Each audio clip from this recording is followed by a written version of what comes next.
today we're having a brief chat with Dr. Taal, who is a licensed, certified naturopathic doctor that's new to Bahrain. This is Dr. Taal. Hello. So could you tell us, how did you first come about and realise that this was the career that you wanted for yourself? That's actually a really interesting story. I remember being a kid, and the family doctor that I had in Vancouver, where I'm from in Canada, he practiced, he's passed now, but he practiced acupuncture and did a lot of more traditional Asian types of therapies in addition to being a GP. And my entire family went to see him, as you did back in the day. And I was just always so fascinated with him as a person, and then all the things that he would do for the various members of my family, including myself. And that just stuck with me. Yeah. So those alternative therapies are fascinating and can really help people and bring great relief. I mean, they're not sorts of things that in the West that we commonly think about with doctors, but if they're combined into a functional doctor's practice, they can be really helpful, can't they, in helping people's illnesses? Yeah, and I think that's an interesting sort of segue into naturopathic medicine and what naturopathic doctors do, because we do blend sort of modern scientific understanding of physiology and biology, but with this traditional grounding, if you will, in these other treatment modalities like acupuncture, like botanical medicine, and the list goes on. So, like you were saying, when you combine the two, you really have this wonderful opportunity to stimulate healing in a person and help them resolve whatever it is that's causing them to be sick or ill. And then that lasts far longer than I feel just dealing with symptoms. And I think also, though, you make yourself more approachable if you're still a doctor, you know, in that sense, rather than just offering maybe acupuncture or one specific wellness treatment. If you can cover that all in one umbrella, it helps people because they're naturally going to come to you. One of the things that I like as well is people get to see how they can be cured, how their body can heal itself, rather than just being given, I don't know, some kind of prescription, which they've then got to continue with, probably to maintain whatever degree of wellness uplift they've had.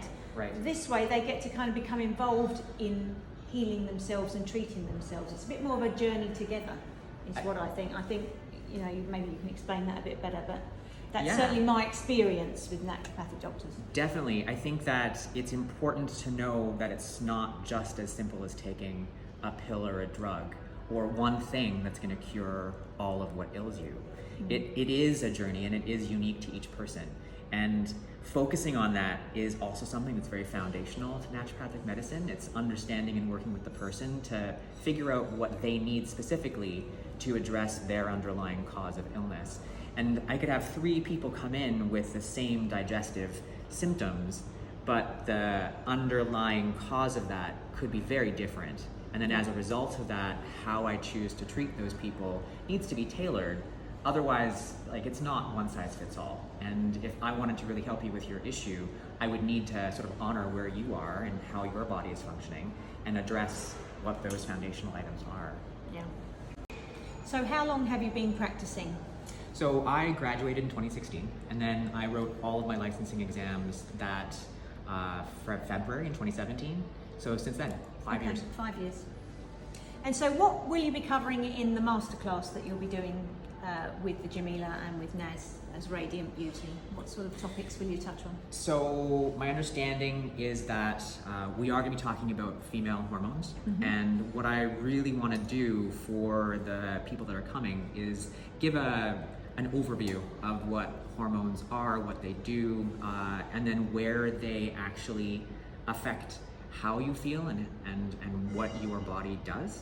And then also provide some understanding of what you can do to affect balance, which is often what causes symptoms to begin with, is when things fall out of balance, you end up with some of the symptoms that people commonly complain of. So understanding how that comes about and what you can do about it is, in a nutshell, what I want to cover. Yeah, and that kind of goes back to what you've said before, that a lot of people experience similar complaints, but probably their combination of complaints are slightly different, and that's where everybody's journey is different. Everybody's genetic makeup is different, isn't it? So what some human bodies can tolerate, food wise, drink wise, stress wise, is different in all different people. Absolutely. And so everybody's journey is unique, isn't it?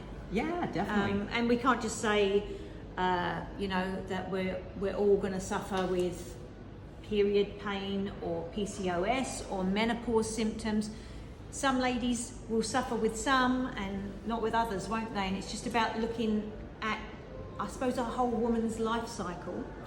And seeing where they are in their journey, what issues that they're facing, that they don't need to face alone, that they can actually resolve, can't they?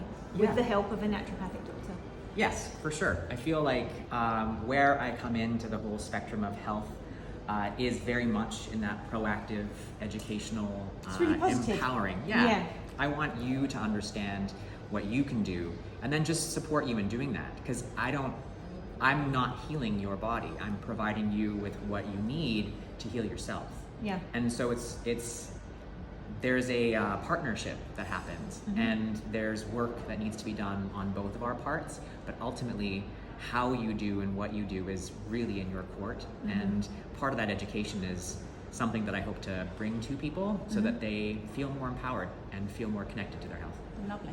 So what sort of tests do you do in your practice then? Because we've heard talk of blood tests for hormonal markers or whatever it might be, the Dutch test. Can you explain a little bit about the sorts of common tests that you would perform? Sure. So most commonly when people have had blood work done in the past, it is blood work. They have some blood drawn in a lab, the blood gets sent off and analyzed, and then we measure the different markers that are present in their blood.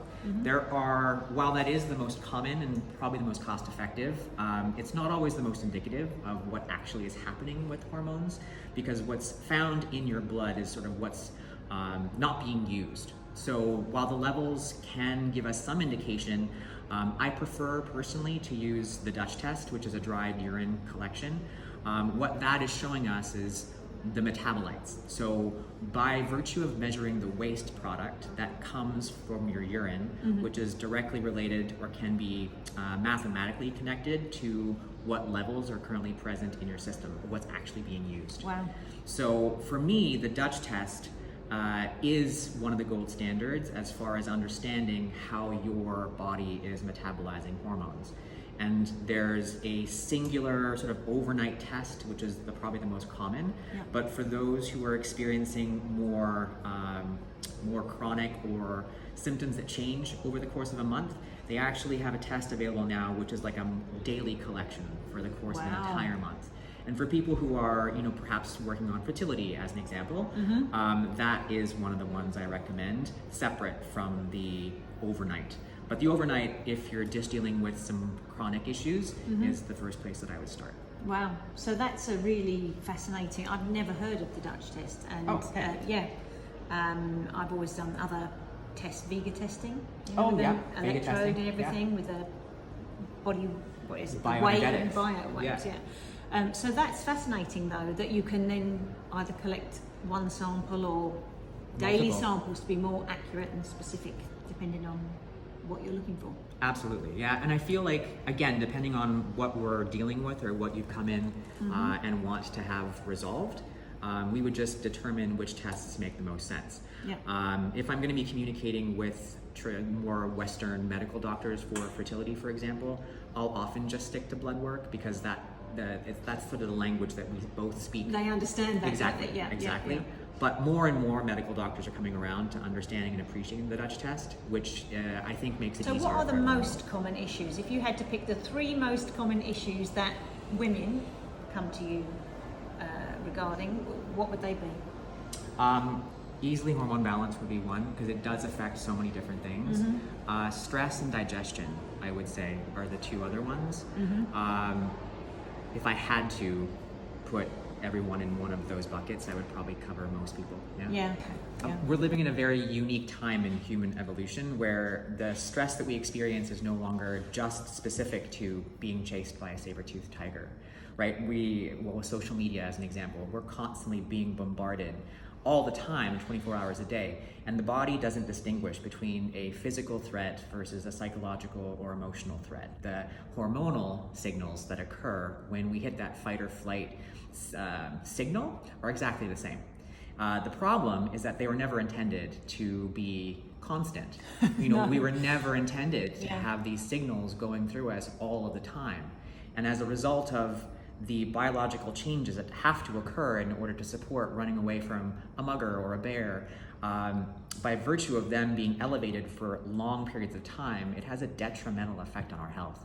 Not just our health, but also all the other hormones that have to be put on hold, if you will, while our body thinks that it's dealing with the emergency. Exactly, Yeah, exactly. yeah, So when you factor stress in, you end up seeing how it's connected to everything from like a woman's hormonal cycle to chronic stress response with digestion. So yeah, you can't, foundationally, you have to address stress and stress management whenever I'm working with a patient, for sure. Yeah. Do you also then advocate things like meditation or, I teach Pilates, that's kind of, I consider that my meditation, just slowly going backwards and forwards on the machine. I regulate my breath in line with that, and I can just, that's the way I chill. I go in there, I shut the door, block everybody else out, and that's what I do. Also meditate as well, but I think we've almost got to do those traditional practices more now in the 21st century to combat all of this other stress that we have, which then does affect the physical body, doesn't it? Yeah, absolutely. So if we could put all of the good things into a person, but if they don't address something like stress management, none of those things will work, or they won't work as well as we want them to, or they'll start working and then stop working. Yeah. Right? So unless you wanted to move to a mountaintop somewhere and get rid of any and all social media, like phones and everything, you can't get away from stress. So really, one of the best things we can teach our kids and do for ourselves is develop tools that we can use on the daily to help manage the stress that we live with. Yeah. Right? And also too, if we can make adjustments to our lives to kind of reduce some of those stressors, let's do that. Yeah. But none of us, we've chosen to live in the world that we live in, and we can't get rid of it all. So the best thing we can do is learn to manage it. Yeah, we do need to manage it. So can I just ask you as well, with what you do, how important a factor is it what your diet is like? Huge. What you're eating? Yeah. Huge. Because what you put in is like you would never put crappy fuel in a race car, right? Like you would just never do that. No. You also would take your car in on a more regular basis to get looked at and tuned up, just because that's part of what people expect with our cars, but we don't do that with our bodies. Yeah. Like we'll put crap in and expect it to do all the good things that we want it to do, and then are surprised when it doesn't, or when it starts to break down, or it starts to just not function the way it used to. So we're going to all wear and tear over the course of our lives. Like who we were and how we worked at 18 is really not how we're going to look, feel, and function at like 50, right? So we have to be conscious of what we put into our bodies, because that is going to have a direct effect on everything else that we do. And if we don't do that, the same thing with the stress management, none of the things that we try and put in to affect change, heal, help are really going to be as effective as they would be if we just ate properly. Yeah. And does the same apply, which is specifically what I'm about with the Jamila, does the same apply to the products that you put on your body, whether it's makeup, skincare, your shower gels? I mean, is it worthwhile also addressing your bathroom cabinet and your beauty makeup bag as well? Yeah. Oh my God. So the skin is the largest organ, and it's the only barrier between you and the outside world. You have to assume that whatever you put on your skin is making its way into your system, which then has to get processed by your liver, your kidneys, your lungs, etc. And if you're putting, that's not even taking into account like the commercial beauty industry and how unregulated a lot of that is, and how the beauty industry is one of the largest procurers, like they buy and use so much of what's chemically produced globally, and they put that into their products. So what they can buy cheaply, they will, and put into products that we don't spend much money on, not taking into account that we may be putting stuff into our bodies that we would never choose to if we actually knew or took the time to understand what they did. Yeah. And when you're talking about hormones, so many of these chemicals, whether it's pesticides that's on our food or chemicals that are in our beauty products, they function like estrogens in our body. So you're ending up with in unnaturally elevated levels of estrogen in comparison to other hormones, and that has a really detrimental effect on. Well, it's not good for women, let alone men. Or men. Exactly. I No. mean, we kind of link estrogen to women, but the men are now getting, and our children, actually. One of the things I'm most passionate about is I look at my parents who are, 77 and 81, and how they're in still fabulous health. And when I look at what they ate, though, and the limit of pharmaceutical products or anything like that they had when they were children, I think that's why they've got to this age without many issues, medical issues. But our children now do have pretty bad food. If you're not careful, if you're not really watching it, they are having chemically loaded cleaning products, whether it's in the house or on their bodies, and they've got their phones as well. So this is why I think we're seeing a lot of illness with people in middle age now, because they've started all this chemical journey a lot sooner than my parents did, or even I did. So that's what concerns me, is we've not really projected all of this, additional hormones in the water table or in the food, or the amount of chemicals that we put on our body. We haven't really projected that into the future. No.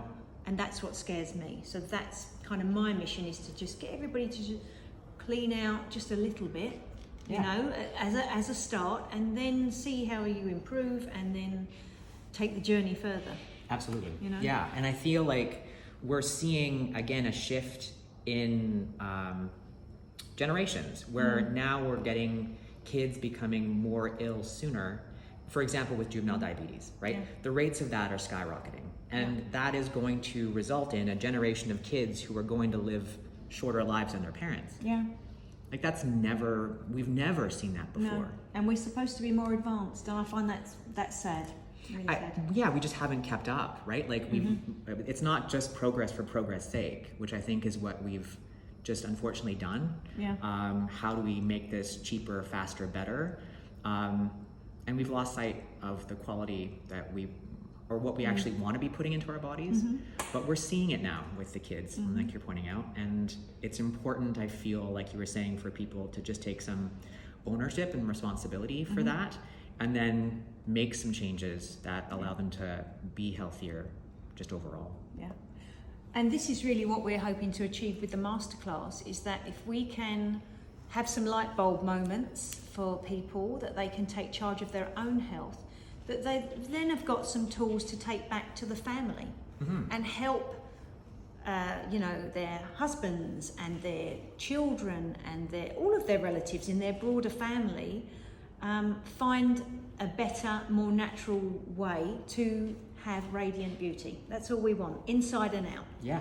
And that people feel great in their body again, because your body is your most precious gift. It's the only we have. Yeah. And you need to just appreciate it, look after it, and love it, don't you? Yep. If you want to keep it and maintain it and be happy and healthy, long life, right? You have to. Yeah. And women, even like globally, I feel like women have the most power over the health and wellness of their families. Absolutely. Because men aren't doing it.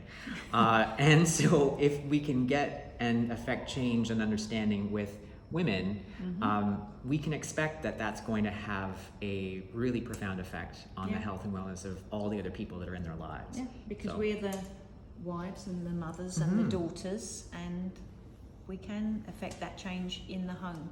So anyway, I'm really looking forward to having you come and talk at the masterclass, Dr. Taal. Really enlightening, and we hope to see you there. Thank you.